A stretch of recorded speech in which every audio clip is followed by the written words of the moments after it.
I present the budget for the year 2026-2027. కేంద్ర ప్రభుత్వం ప్రవేశపెట్టిన 2026-2027 కేంద్ర బడ్జెట్ దేశ భవిష్యత్తును నిర్మించే దృఢమైన విజన్తో రూపొందించిన బడ్జెట్ ఉపాధి కల్పన, అభివృద్ధి, మౌలిక వసతులు, దేశ భద్రత వంటి ప్రతి రంగాన్ని సమతుల్యంగా ముందుకు తీసుకెళ్లే రిఫార్మ్స్ ఎక్స్ప్రెస్ బడ్జెట్ ఇది. తాత్కాలిక ప్రయోజనాల కంటే దీర్ఘకాలిక అభివృద్ధిని దృష్టిలో పెట్టుకుని దేశాన్ని వికసిత్ భారత్ దిశగా నడిపించేలా ఈ బడ్జెట్ రూపొందించింది. ఈ బడ్జెట్లో తీసుకున్న నిర్ణయాలు తెలంగాణకు మాత్రమే కాకుండా దేశ భవిష్యత్తు తరాలకు మేలు చేసే విధంగా ఉన్నాయి. ముఖ్యంగా బయోఫార్మా శక్తి కార్యక్రమం ద్వారా ఫార్మా క్యాపిటల్, వ్యాక్సిన్ క్యాపిటల్ గా పేరొందిన మన హైదరాబాద్ నగరానికి భారీ లాభం చేకూరనుంది. బల్క్ డ్రగ్స్ నుంచి వ్యాక్సిన్ ఉత్పత్తి వరకు దేశీయంగా మరింత పెరగడంతో Bharat global biopharma manufacturing hub గా ఎదగటంలో హైదరాబాద్ కీలక పాత్ర పోషించనుంది.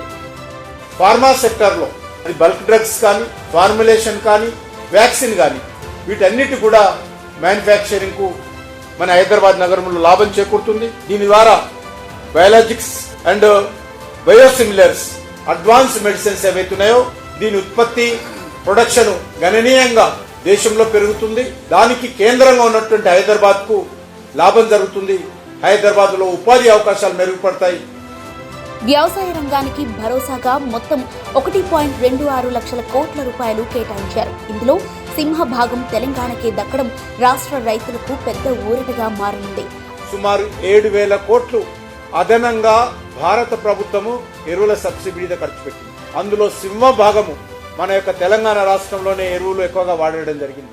అందులో భాగంగానే ఈ సంవత్సరం కూడా 1,26,000 కోట్ల రూపాయలు ఎరువుల సబ్సిడీ మీద కేంద్ర ప్రభుత్వము రైతన్నను ఆదుకోవడం కోసము బడ్జెట్ లో కేటాయింపులు చేసిందనే విషయాన్ని, అదేవిధంగా వస్త్ర పరిశ్రమ అభివృద్ధికి టెక్స్ ఈసీఓ కార్యక్రమం ద్వారా కేంద్ర ప్రభుత్వం బలమైన ప్రోత్సాహం అందిస్తోంది. దీనివల్ల వరంగల్లోని కాకతీయ మెగా టెక్స్టైల్ పార్క్ మరింత వేగంగా అభివృద్ధి చెందనుంది. టెక్స్టైల్ రంగాన్ని కూడా బడ్జెట్ కేటాయింపులు పెంచారు. టెక్స్ ఈకో కార్యక్రమం ద్వారా ప్రపంచ దేశాలతో మనం ఈరోజు పోటీ పడాల్సినటువంటి అవసరం ఉంది. భారతీయ మరియు వస్త్ర పరిశ్రమను ప్రోత్సహించడం కోసం అనేక కార్యక్రమాలు ఇందులో ప్రకటించారు. ముఖ్యంగా మన భారత ప్రభుత్వము వరంగల్లో ఏర్పాటు చేస్తున్నటువంటి కాకతీయ మెగా టెక్స్టైల్ పార్కు ఈ కొత్త పథకం ద్వారా లబ్ధి చేకూరబోతుంది అనే విషయాన్ని సందర్భంగా మనం చేస్తున్నాం. ముఖ్యంగా యువతకు ఈ బడ్జెట్ భరోసా ఇస్తోంది.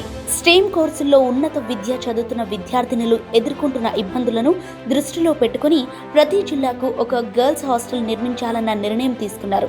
ఇందులో భాగంగా తెలంగాణలో 33 గర్ల్స్ హాస్టల్ ఏర్పాటు కానుండటం మహిళా విద్యకు, భవిష్యత్తు ఉపాధికి బలమైన పునాది వేయనుంది.